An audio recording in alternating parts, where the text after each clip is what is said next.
You want to be able to open up your criteria as much as possible. Just searching for your carrier's name and licensed is going to really limit the number of people that you have coming into your candidate pool. And we don't want that to happen because it is a numbers game.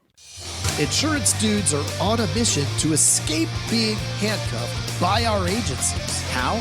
By uncovering the secrets to creating a predictable, consistent, and profitable agency sales machine. I am Craig Pretzinger. I am Jason Feldman. We are agents. We are insurance dudes.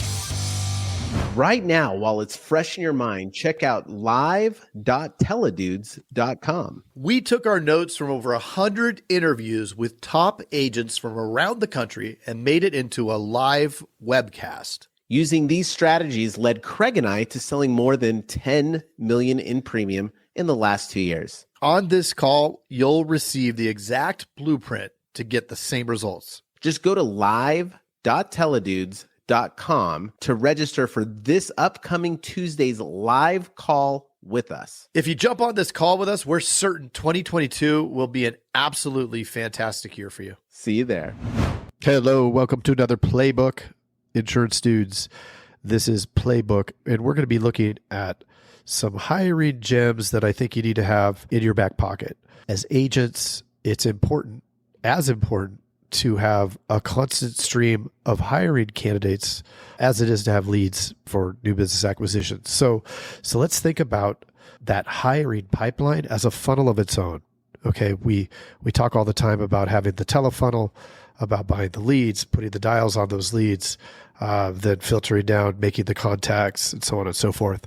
There's that same kind of funnel applies to hiring. And this is why if you've talked with other agents like I have and commiserated with them about the woes of hiring, the woes of bringing on a team, of keeping people and having that turnover, the important thing is to recognize that that exists, right? Once we understand that that exists, then we just have to solve that problem. We can't make it go away by complaining about it, but what we can do is make the situation better by keeping our funnel full, right? We need to look at an ROI on hiring too, because if we can make somebody stay longer by providing them more opportunity, more leads, telemarketers, all that kind of thing, ways for them to get the wins by doing more quotes, then at the same time, we could think of ways that we need to retain them so that they're going to stay, and then think about the value of doing so, right?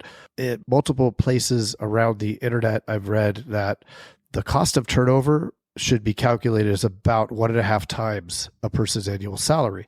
So if you have a producer, you're paying them $3,000 a month, you're looking at north of $50,000 in expense if there's turnover, right? So every time there's turnover, that's costing money.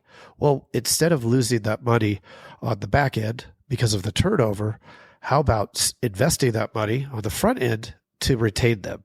And at the same time, to be very, very clear about having a hiring funnel ongoing. Now, here's a few things that we found over the years that have helped out a lot, and more recently, the kind of strategies that we're doing and what we're doing to make sure that we have a constant flow of candidates. This is consistency too. In the same way that you have to bring in leads every day, not cut that off, we have to do that with potential candidates. Now, let's think about ads, right? There's different services. There's all these different things to get people candidates. And I think I look at candidates, the initial step, the front of funnel is resumes, right? That's the first thing. So there's multiple places where you could do resume searches and sift through different keywords, be creative, come up with positions that you think people would be good from. Especially if you're hiring locally, or one step bigger, maybe part of your state or your whole state, you have bigger constraints in the number of people, the number of candidates that are available. So you want to be able to open up your criteria as much as possible. Just searching for your carrier's name and licensed is going to really limit the number of people that you have coming into your candidate pool. And we don't want that to happen because it is a numbers game, right? We're going to have 60 resumes. From the 60 resumes, we'll end up with 20 people that we make contact with, set up a number of interviews, and very smaller amount will show up to that. Now, there's other ways to fill it. You could use staffing companies. like Team Hired or other ones that are going to help to fill up the pipeline on the front end. But you still have to manage that middle part. You're still going to have to run interviews in the office, but it's a really good idea to dedicate a few hours of the week to all of these activities so that it's always something that is finding people that are available. The likelihood of us finding that perfect person at the same time that they're looking and we need them is very low. So the premise is to consistently be doing it, because then we're going to come across great candidates.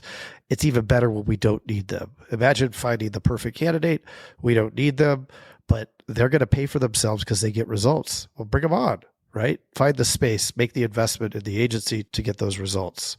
Another thing that's really important, people love training, right? If it's going to actually help them advance in their position.